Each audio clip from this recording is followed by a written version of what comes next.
저는 오늘 여러분들과 함께 형통하라 시리즈 첫 번째로 내 길이 평탄할 것이며 내가 형통하리라, 이런 제목으로 은혜를 나누려고 합니다. 우리 한번 함께 따라 하시겠습니다. 내 길이 평탄할 것이며 내가 형통하리라. 우리 다시 한번 내 길이 평탄할 것이며 내가 형통하리라. 아멘.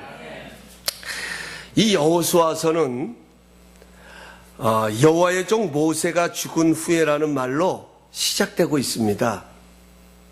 이것은 모세의 죽음이 이스라엘 백성들에게 얼마나 중요한 사건인가를 보여주는 것입니다.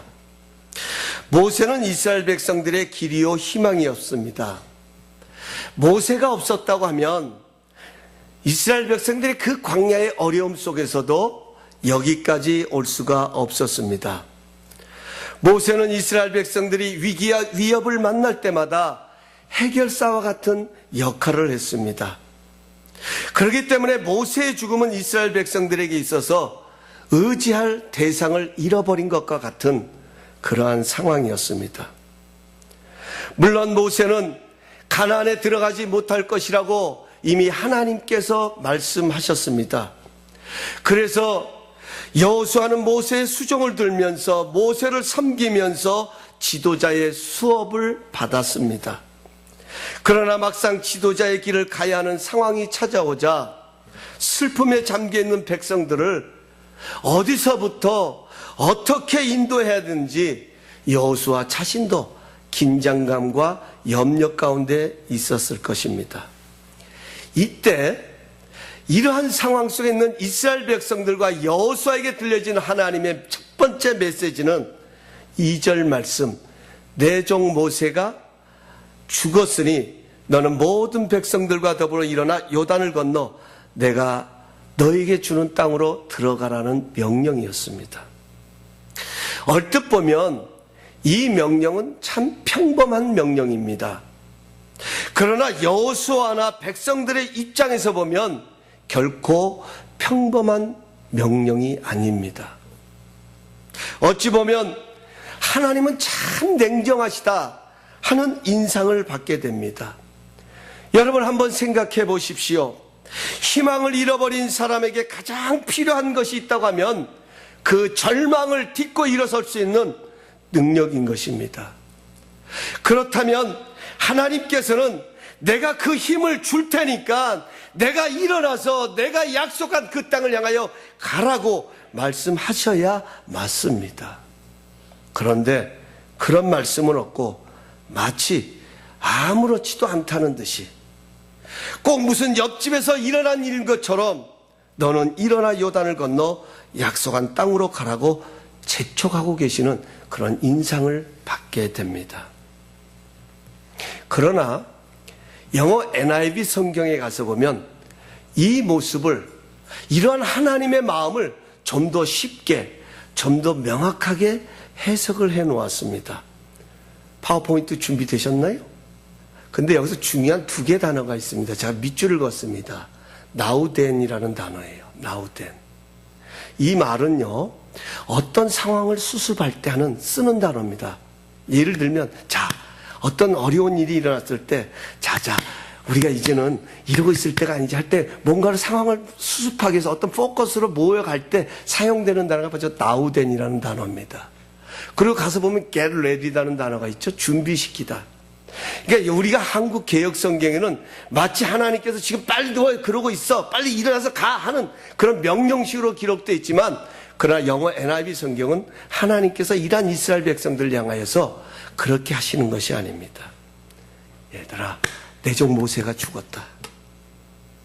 내가 사랑하던, 내가 아끼던 모세가 죽었다. 너희들에게만 힘든 것이 아니라 참으로 나에게도 힘들고 어렵고 슬픈 일이다. 그러나 우리가 언제까지 이런 슬픔에만 빠져 있을 수는 없다는 뜻입니다. 이제 마음을 추스리고 약속의 땅을 정복하기 위해서 이제는 우리가 떠날 준비를 해야 되지 않겠냐고. 지금 하나님께서 그렇게 말씀하고 계시는 거예요. 이제는 떠날 준비를 할 때가 되었다. 언제까지 이렇게 슬픔 속에만 잠겨 있을 수 있겠느냐. 저는 이 말씀을 보면서요, 제 마음속에 그렇다. 축복의 땅. 여러분, 우리 앞에는 이런 축복의 땅이 있어요. 우리 앞에는 가야 할 목표가 있어요. 우리 앞에는 우리가 쟁취할 그 꿈이 있어요. 중요한 것은 그러나 안주할 것이냐, 그 꿈이 있음에도 불구하고 어떤 상황 때문에 안주할 것이냐, 아니면 도전할 것이냐. 이것이 바로 형통할 것이냐 평탄할 것이냐를 가를 수 있는 갈림길이 된다는 거예요. 하나님은 그런 심정을 가지고 지금 이스라엘 백성들 슬픔 속에 잠겨 있고 어찌할 바를 몰라서 지금 당황스러워하는 그런 백성들을 향하여 하나님이 도전하고 계시는 것입니다. 우리도 마찬가지예요. 만약 우리도 지금의 상태에 안주하기를 원한다면, 아니 더 이상 나는 필요 없으면 나는 지금 이 상태가 좋습니다, 이렇게 생각하신 분이라고 하면 결코 여호수아서 안 읽으셔도 돼요. 이 설교 안 들으셔도 됩니다. 별로 의미가 없습니다. 그러나 광야의 삶을 정리하고 축복의 땅을 정복해야 할 그러한 여러분 마음가짐, 그러한 생각, 그러한 꿈이 있는 분들이라면 반드시 도전을 해야 된다는 것입니다. 이 여호수아와 함께 변화와 성장을 이루어야 합니다. 이것이 바로 제가 형통하라는 시리즈를 근본에 여러분들과 함께 나누는 목적입니다.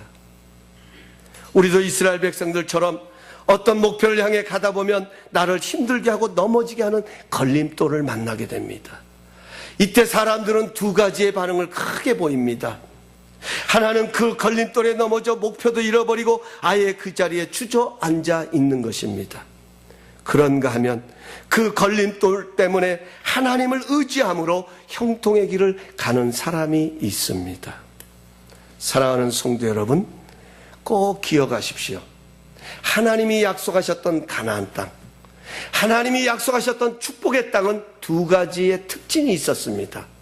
하나는 하나님께서 주시겠다고 이미 약속하시고 보장한 땅이라는 것입니다.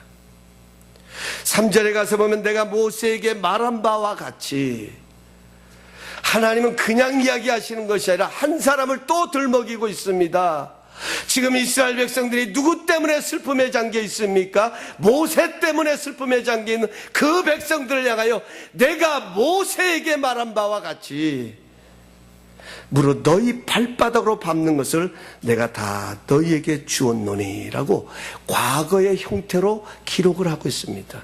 이건 뭡니까? 이미 주어졌더라는 거예요. 이미 너희에게 이 땅을 주었고 그리고 지금도 주어진 상태라는 것입니다. 하나님께서 아브라함에게 언약하실 때부터 이미 가나안 땅은 이스라엘 백성들에게 주어진 땅이었습니다. 두 번째는 가나안 땅은 하나님께서 주셨지만 여호수아와 이스라엘 백성들이 믿음으로 얻어야 할 땅이 되는 것입니다. 이미 주어졌지만 이제는 그 주어진 것을 누려야 한다는 거예요. 마치요, 아주 비싼 땅이 있어요. 근데 이 땅을 내 자식에게 주고 싶은 거예요. 우리 자식이 저기다가 집을 짓고 행복하게 사는 모습을 보고 싶은 거예요. 그래서 그 땅을 주면 되는데, 내가 이 땅을 줄게, 그러면 되지 않습니까? 그런데 그 땅을 주고 싶은데 그냥 주는 게 아니라 먼저 등기부 등본에다가 그 자식의 이름을 먼저 올려놓고서는 그 등본을 주는 거예요. 야, 아빠가 너희들이 이렇게 행복하게 사는 것을 보고 싶어서 내가 이렇게 너희들을 위해서 이렇게 준비를 해놓았다. 이제 자녀들이 해야 될 것은 무엇입니까? 이미 주어진 거 아닙니까? 그렇다면 그곳에다 집을 짓고 그곳에서 행복하게 사는 것, 이것이 바로 오늘 하나님께서 주시는 가나안 땅의 두 가지의 특징이 되는 것입니다. 하나님은 지금도 마찬가지세요. 이 여호수아를 우리에게 들려주셨을 때는 하나님은 우리를 향하여서 분명한 목적을 갖고 계십니다. 분명한 목표를 갖고 계십니다. 여러분, 왜 우리 사람들은 생김이 다 다를까요? 왜 그렇다고 생각합니까? 왜 어떤 사람은 잘생기고, 왜 어떤 사람은 좀 부족하고, 왜 어떤 사람은 아름답게 생겼는가 하면 왜 어떤 사람은 그럴까요? 그거 자랑입니까? 아니에요. 다 사람의 생김의 모양이 다르듯이 하나님은 우리 인생을 향하여 다 나름대로의 축복을 미리 준비해 놓으시고 그것으로 인도하고 계십니다. 여러분 기억하셔야 돼요. 우리는 이 땅에 살면서 하나님이 주신 것을 누리다 살아갈 뿐이지 내 것은 없습니다. 내 것은 없습니다. 빈손으로 왔다 빈손으로 가는 것이 우리의 인생이에요. 하나님께서 우리의 영혼을 거두어 가는 순간 이 세상은 더 이상 우리와 상관이 없는 겁니다. 성경에 기록되어 있잖아요. 가고 싶어도 갈 수 없고 오고 싶어도 올 수 없는 큰 구덩이가 있는 것이 바로 이 세상과 하나님 나라의 차이라는 거예요. 단지 차이가 있다면 얼마나 누리며 살아가느냐입니다. 우리는 이 땅에 있는 동안 하나님이 주시는 것은 다 누리며 살아가야 합니다. 그것이요 고난이든 그것이 평안이든 그것이 성공이든 그것이 실패이든 그것이 아픔이든 그것이 기쁨이든 우리는 하나님과 함께 그것을 누리며 살아가야 합니다. 이것이 바로 형통의 인생이고 이것이 바로 평탄한 길을 가는 인생이라는 것입니다. 문제는 어떻게 그것을 누릴 수 있느냐 하는 것입니다. 바로 오늘 본문 8절 말씀이 그 해답입니다. 우리 다시 한 번만 더 함께 한 목소리를 읽어보겠습니다. 시작. 이 율법책을 내 입에서 떠나지 말게 하며 주야로 그것을 묵상하여 그 안에 기록한 대로 다 지켜 행하라. 그리하면 내 길이 평탄하게 될 것이며 내가 형통하리라. 아멘. 제가요 이 여호수아 1장 1절부터 9절까지를 읽는데 다 보면 정말로 은혜가 되는 구절인데 이 1장부터 9절까지의 말씀을 엑기스로 요약을 한다면 저는 8절 말씀이라고 말씀드리고 싶습니다. 여기에 가서 보면 우리가 참 좋아하는 두 개의 단어가 등장합니다. 바로 평탄과 형통입니다. 우리는 일반적으로 평탄과 형통을 말할 때는 이런 단어를 사용할 때는 인생의 레드카펫을 생각합니다. 레드카펫. 그래서요 뭔가 평탄하고 형통하다고 하면 어디 가나 환영받고 막힘도 없고 문제도 없고 평화로운 그런 모습들만을 생각을 합니다. 그런데 성경은 그렇게 말하지를 않습니다. 여러분 우리가 살아가는 인생 속에 레드카펫의 인생이 어디 있냐는 거예요. 여러분 문제가 없고 어려움이 없는 삶이 어디에 있냐는 것입니다. 혹시 여러분 가운데 나는 문제가 없습니다 하는 분 계십니까? 만약 계시다면 그분은 이 세상뿐이 아닙니다. 여러분 무덤에 가면 문제가 없다고 말하죠. 아니요, 무덤에도 문제가 있습니다. 가끔 뉴스를 보면 유명한 인사들의 무덤을 파헤쳐놔가지고 뉴스거리가 되는 것을 봅니다. 참 그런 것을 볼 때마다 그 유명한 것이 도대체 뭔지 몰라도 죽어서까지도 편치 못하겠다는 생각을 갖습니다. 다 문제가 있습니다. 저도 문제가 있고요. 살아있는 바다는 파도가 있는 것처럼 다 문제가 있습니다. 단지 차이가 있다면 파도를 즐기는 사람이 있고 그 파도에 빠져서 허우적대는 사람이 있다는 것입니다. 여기 평탄이라는 말은 짜레아우라는 히브리어로 사용합니다. 짜레아우.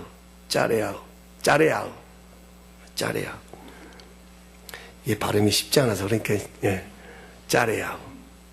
여러분 이 말은요 전진하다, 번영하다, 번성하다, 진행시키다, 성공하다 이런 뜻을 담고 있습니다.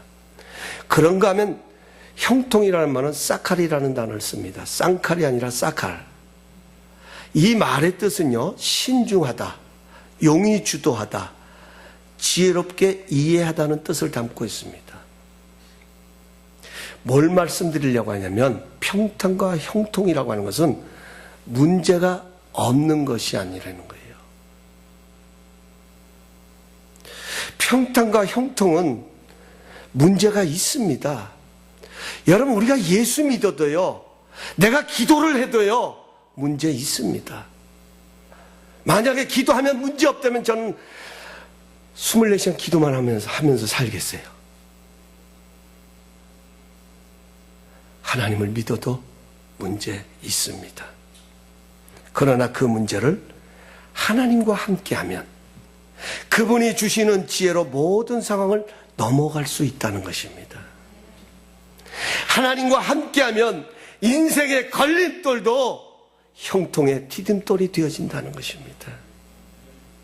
이것이 바로 평탄이고 이것이 바로 성경이 말하는 형통이라는 것입니다. 여러분, 어떻게 우리가 누리며 살아갈 수 있겠습니까? 그 누림 속에는 좋은 것만 있는 것이 아닙니다. 레드카펫만 있는 것이 아닙니다. 행복만 있는 것이 아닙니다. 성공만 있는 것이 아닙니다. 내 마음에 드는 것만 있는 것이 아니라, 아니 오히려 실패 같은 상황도 있는데 어떻게 우리가 이 세상을 누리며 살아갈 수 있습니까? 어떻게 우리가 축복의 땅을 향하여 도전하며 나갈 수 있습니까? 그것은 하나님과 함께하는 것입니다. 여기서 우리가 기억해야 될 것은 평탄과 형통보다 중요한 것은 하나님과 함께하면입니다. 미국의 남북전쟁이 한참 치열하게 일어나고 있을 때 북군의 한 장교가 링컨 대통령을 찾아와서 이렇게 묻습니다. 각하, 하나님은 과연 우리 편에서 계실까요? 하나님은 과연 우리 편에 서 계실까요? 이때 아브라함 링컨이 그 부관에게 이렇게 말합니다. 여복의 부관, 하나님이 우리와 함께 하시는가를 묻기 전에 먼저 우리가 하나님 편에 서 있는가를 물어야 하네. 너무 귀한 예화입니다. 무슨 말입니까? 하나님은요, 우리와 함께 하고 계십니다. 오늘 분명하게 말씀하십니다. 내가 너희를 떠나지도 아니하고 내가 너희를 버리지도 아니하고 내가 모세와 함께 있던 것 같이 내가 너희와 함께 있을 것이다. 중요한 것은 함께 하시는 하나님을 발견해야 되는 거예요. 여기서 형통과 평탄이 좌우되어진다는 거예요. 지금 하나님께서는 이스라엘 백성들에게 이 작업을 하고 계시는 겁니다. 모세의 죽음이 이스라엘 백성들에게 충격적인 것은 사실입니다. 그러나 모세의 죽음보다 중요한 것은 모세의 생명을 주관하시는 하나님과 함께하는 것입니다. 모세의 리더십보다 중요한 것은 모세를 리더하시는 하나님과 함께하는 것입니다. 모세의 능력을 발휘하는 것도 결코 모세 자신의 능력이 아닙니다. 하나님께서 모세에게 능력을 주셔서 모세가 그 일을 이루어 갈 수 있었습니다.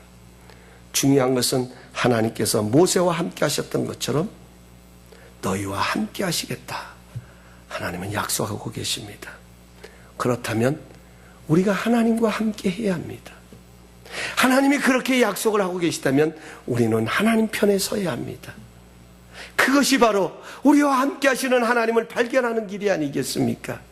왜 그렇게 우리의 인생의 삶이 힘들까요?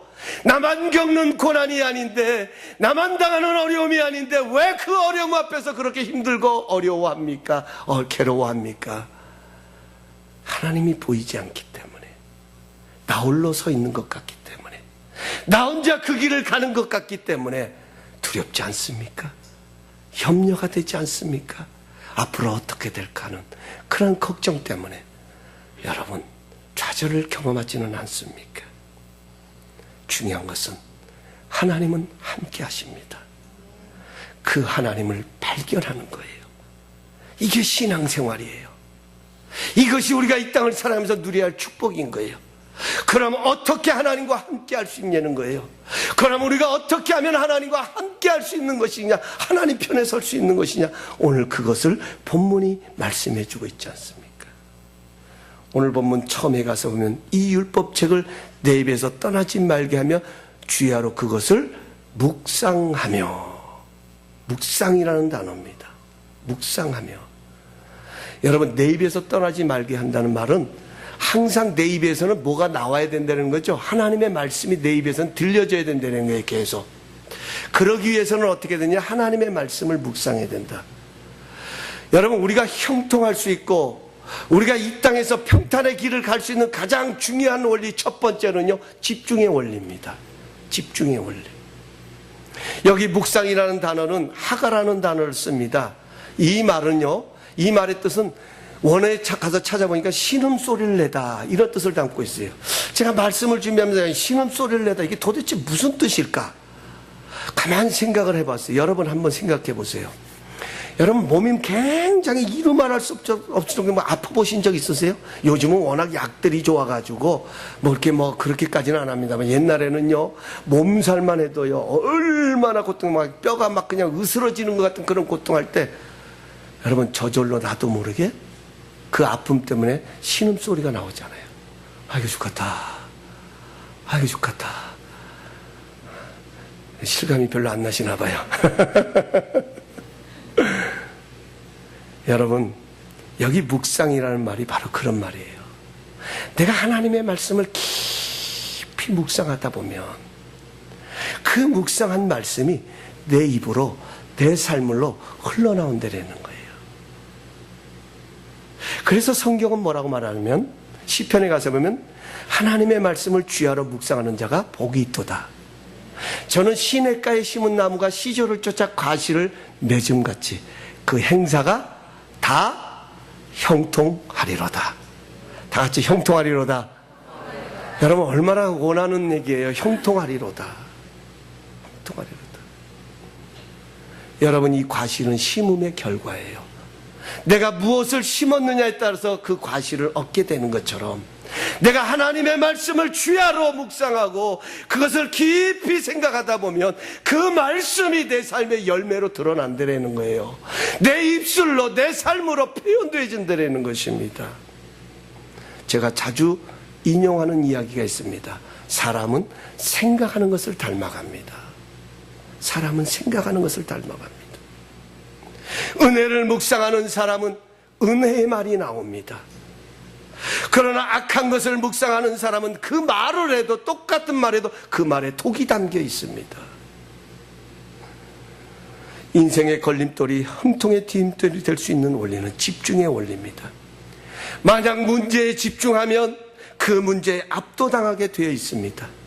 내가 상처에 집중하면 내가 지금 당한 그 아픔 속에, 고통 속에만 내가 집중하고 있다 보면 그 아픔이, 그 상처가 내 발목을 붙잡아 버리는 겁니다.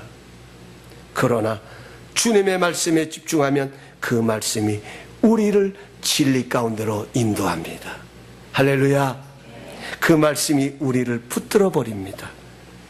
우리를 하나님의 사랑 가운데로 인도합니다. 어떻게 하나님 편에 서 있냐고요? 주님의 말씀을 주야로 묵상하십시오. 이것이 우리가 사는 길입니다. 이것이 우리가 이 땅에서 평탄한 길을 가는 것이고 이 땅에서 형통한 삶을 살아가는 비결입니다. 두 번째로는 적용의 원리입니다. 그 다음 절에 가서 보면, 그 다음 하반절에 가서 보면 이렇게 기록되어 있습니다. 그 안에 기록된 대로 다 지켜 행하라. 그리하면 내 길이 평탄하게 될 것이며 내가 형통하리라. 여기 가서 보면 이 세상에는 문제가 많지만 지금 모세가 죽음을 인해서 슬픔이 있지만 그런 가운데서도 나의 가는 길이 평탄하고 형통한 삶이 되는 비결은 내가 묵상한 대로 다 지켜 행하라는 거예요. 아주 중요한 원리입니다, 여러분. 이것이 바로 하나님을, 나와 함께 하시는 하나님을 발견하는 거예요. 여기까지 가야 우리는 이러한 나와 함께 하시는 하나님을 바라보면서 능히 형통과 평탄의 삶을 살아갈 수 있다는 것입니다. 여러분 기억하세요. 신앙은 이론이 아닙니다. 신앙은 체험입니다. 경험입니다. 여러분 하나님은 이론으로 존재하시는 분이 아니십니다. 내가 믿고 또 의지하는 하나님은요, 그냥 생각 속에 머물러 계시는 하나님이 아니십니다. 여러분 예수님의 부활이 이론입니까?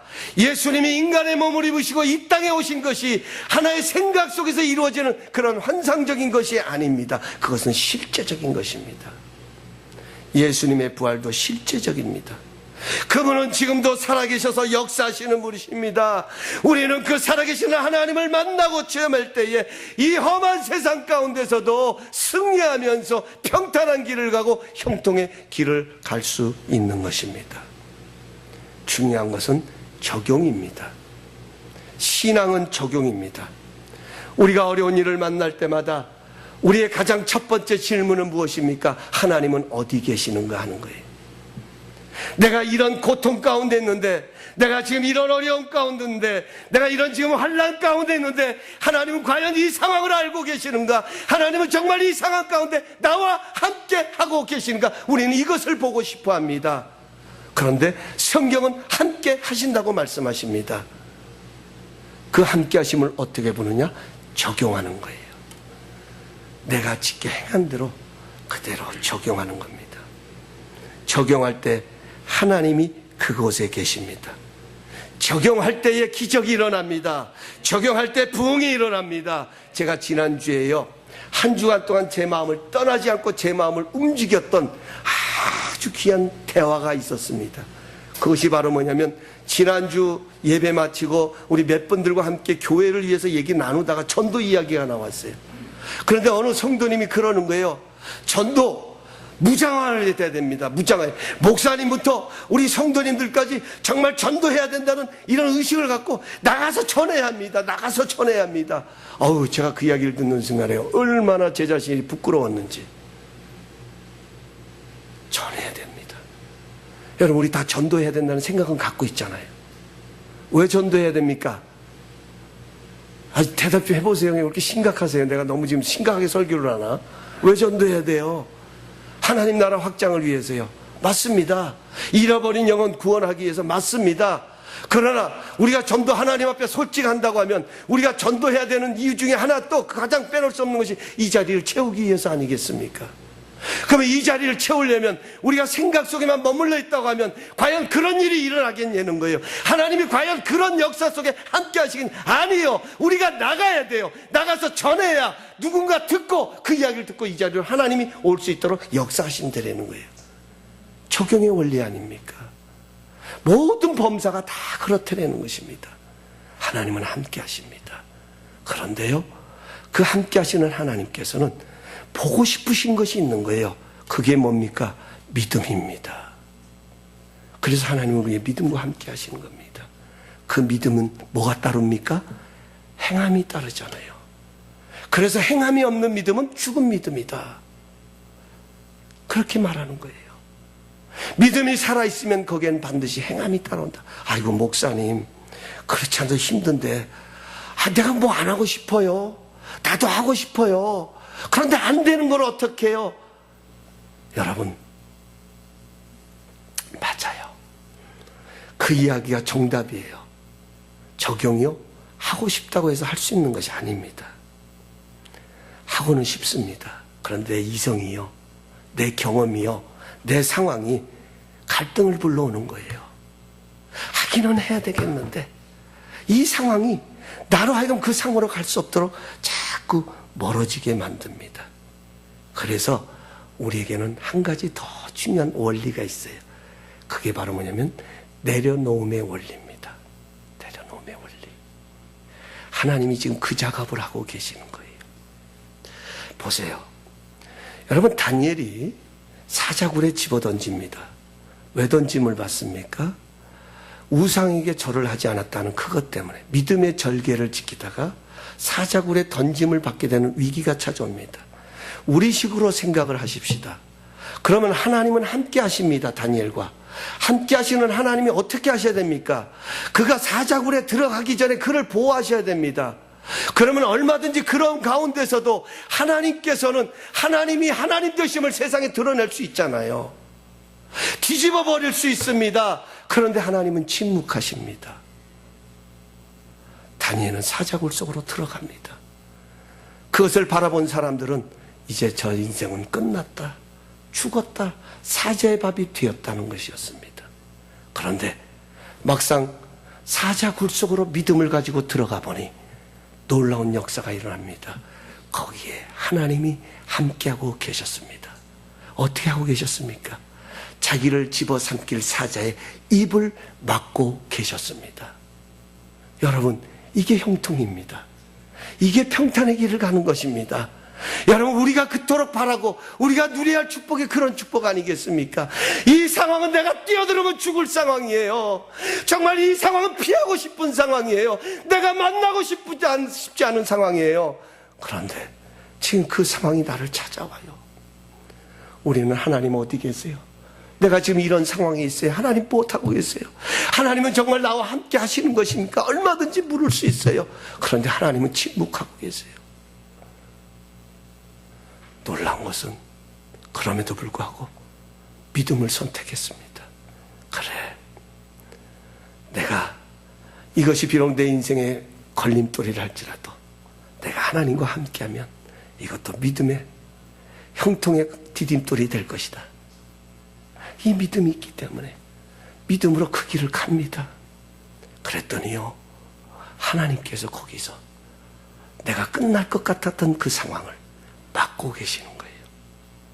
더 이상 그 물이 침몰하지 못하도록, 불 가운데로 지나지만 그 불이 우리를 사르지 못하도록, 우리가 물 가운데로 지나지만 그 물이 우리를 침몰하지 못하도록 하나님이 막고 보호하고 계시더라는 거예요. 적용입니다.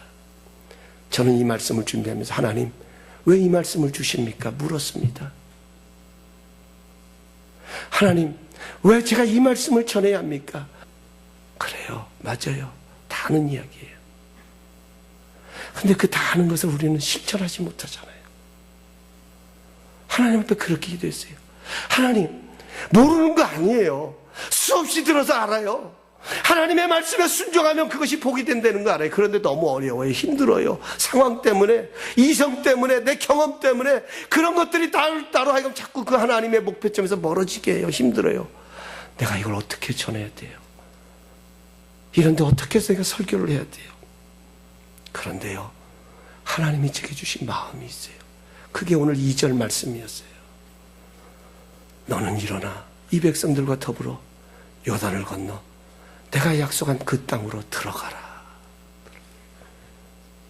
하나님은 주시기를 원하고 계신다는 거예요. 근데 그럼 주시면 되죠. 하나님 주시면 되죠. 왜 깨를 세우세요? 아니요.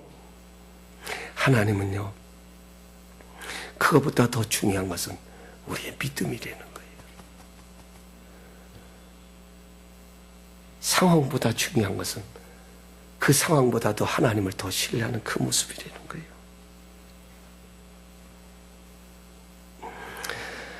여러분, 신앙생활은 내려놓음의 훈련장인 것입니다. 신앙생활은 바울처럼 나를 매일 십자가에 못 박고 주님과 더불어 다시 살아나는 이 반복적인 생활이 바로 신앙생활이에요. 날마다 그래요. 또 넘어졌어요. 또 실수했어요. 또 나의 옛자아가 보여지기를 시작해요. 옛날에 내 모습이 또 나타나려고 해요. 그럴 때마다 우리는 주님 앞에 나와 십자가에 그런 내 자신을 못 박아버리고 다시금 주님의 은혜를 잊고 새롭게 시작하는 것. 이게 신앙생활입니다. 아멘이십니까? 우리가 의로워서 하나님이 우리를 하나님 자녀 삼아주셨나요? 우리가 죄가 없기 때문에, 우리가 실수가 없기 때문에 이 자리에 나와 하나님을 아바 아버지라 부르며 예배를 드립니까? 아니요. 우리는 넘어집니다. 실수합니다. 그러나 이 자리에 와서 그 연약함을 주님의 십자가에 못 박아버리고 다시 그분이 주시는 새 힘을 얻는 것, 이것이 바로 신앙생활입니다. 우리 예수님께서도 이 땅에 계실 때 끊임없이 이런 삶을 살아가셨습니다. 하늘의 보좌를 내려놓으시고 이 땅에 오셔서 항상 하나님 앞에 자신을 내려놓는 일을 끊임없이 하셨습니다. 그것이 바로 뭐냐면 항상 한적한 곳을 찾아가셨더라는 거예요. 그리고 기도하셨더라는 거예요. 그렇게 예수님이 가시는 것보다 많은 무리들이 따라다녔습니다. 여기 김 목사가 가는 곳마다 많은 사람들이 따라오는다면 어쩌면 제 목에 힘이 들어갈는지 모르겠어요. 야, 이제는 됐다. 이만하면 내가 성공했다. 이만하면 나도 큰 소리 칠 수 있겠다. 어디 가도 당당할 수 있겠다. 어쩌면 저는 그럴지 모르겠어요. 예수님은 그 수많은 사람들이 모여서 수많은 기적을 경험할 때 얼마나 흥분의 도가니였겠어요. 얼마나 기쁨의 자리였겠어요. 그럴 때마다 예수님은 살짝 그 자리에 빠져나와서 한적한 곳을 찾아가서 하나님 앞에 기도하셨습니다. 이게 내려놓음인 거예요. 그럴 때 하나님께서 모든 만물이 예수님의 발 아래 무릎 꿇게 하시고 그를 높여주셨습니다. 사랑하는 성도 여러분, 신앙생활은 내 것을 내려놓고 주님의 것으로 체험을 입는 생활입니다. 이것이 바로 예수 믿고 변화되어 세상을 축복하는 삶인 것입니다. 누가복음 5장에 가서 우리가 잘 아는 베드로의 만선의 축복이 나옵니다. 제가 이번 주 금요일 날은 이것 가지고 나눌 거예요. 여러분, 많은 물고기 잡은 거, 그게 진짜 축복이 아니었어요. 그것은요, 그저 따라오는 결과에 있을 뿐이었어요. 진짜 축복이 그 안에 담겨져 있습니다. 여러분, 베드로는 밤새도록 그물을 던졌지만 얻은 것이 없었습니다. 그렇게 고백하잖아요, 예수님 앞에. 이게 뭘 말하는 거예요? 경험이에요, 경험. 자기의 지식이에요. 자신의 이성이에요. 자신의 생각이에요. 자신의 방법이에요. 자신의 이성, 경험, 방법 다 해봤지만, 그것 가지고 열심히 해봤지만 얻은 거 없습니다. 그러나 내가 주의 말씀에 의지하여 그물을 내리겠습니다. 내려놨습니다. 여러분, 우리가 순종하지 못하는 이유는 경험 때문이에요. 진짜 내 삶의 걸림돌은 상황이 아니라 내 경험입니다. 베드로는 자신의 경험을 주님의 말씀 아래 두었습니다. 그러기에 실패했음에도 불구하고 그물을 다시 던질 수 있었습니다. 여러분, 우리가 다시 시작할 수 있는 일은 하나님의 말씀을 붙잡는 거예요. 그 말씀 앞에 나를 내려놓는 거예요. 여기서부터 새로운 역사는 시작되는 거예요. 그러자 자신의 경험이 아닌 하나님 방법에 만선의 축복을 누리게 됩니다. 저는 우리 교회 성도님들 가정마다 이런 축복이 있길 예수님의 이름으로 축원합니다. 정말 보고 싶어요. 우리의 입술에서 할 수 있는 고백이 있다면, 목사님, 내가 지난날에 이렇게 힘들고 어려웠었는데 하나님이 우리와 함께 하셔서 우리를 축복하셔서 지금 이런 역사가 일어났어요. 우리에게 이것 이상의 큰 자랑이 어디 있고 이것 이상의 큰 힘이 어디 있냐는 거예요. 하나님이 그때가 지금 다가오고 있다고 하는 것을 저는 확신합니다. 여러분, 우리 교회 아니고서라도 얼마든지 좋은 교회 많아요. 여기 들려지는 메시지 아니고서 얼마든지 좋은 메시지 많아요. 그럼에도 오늘 이 자리에 여기에 머무셔서 이 말씀을 듣는 것은 하나님께서 이런 역사를 이루시기를 원하는 하나님의 목적이 있는 줄로 믿습니다. 말씀을 맺겠습니다. 저는 오늘 말씀을 준비하다가 하나님의 은혜에 참 감사했던 것은, 하나님은요, 우리의 가능성을 인정해 주신다는 것입니다. 자동차도 고쳐 쓰는 차가 있고 폐차시키는 차가 있습니다. 사람들은 고치는 비용이 많이 들어가면 폐차시킵니다. 그러나 하나님은 비용이 들더라도 고쳐서 사용하십니다. 왜냐하면 하나님은 우리의 가능성을 인정하시기 때문입니다. 우리의 믿음이 더 좋아지고 우리의 삶의 모습이 더 성숙해질 것을 바라보십니다. 여호수아와 이스라엘 백성들은 모세가 죽고 감당할 능력은 없고 가야 할 길은 암담할 때 다시 한번 하나님의 말씀을 삶에 적용하며 약속하신 언약을 붙들고 일어섰습니다. 우리 모두에게도 이런 감격이 가득해야 합니다. 안주할 것인가, 도전할 것인가, 이것은 우리가 결정을 해야 합니다. 우리가 축복의 땅을 향하여 도전하려면 하나님의 말씀을 붙들어야 합니다. 그리고 그 말씀을 적용해야 합니다.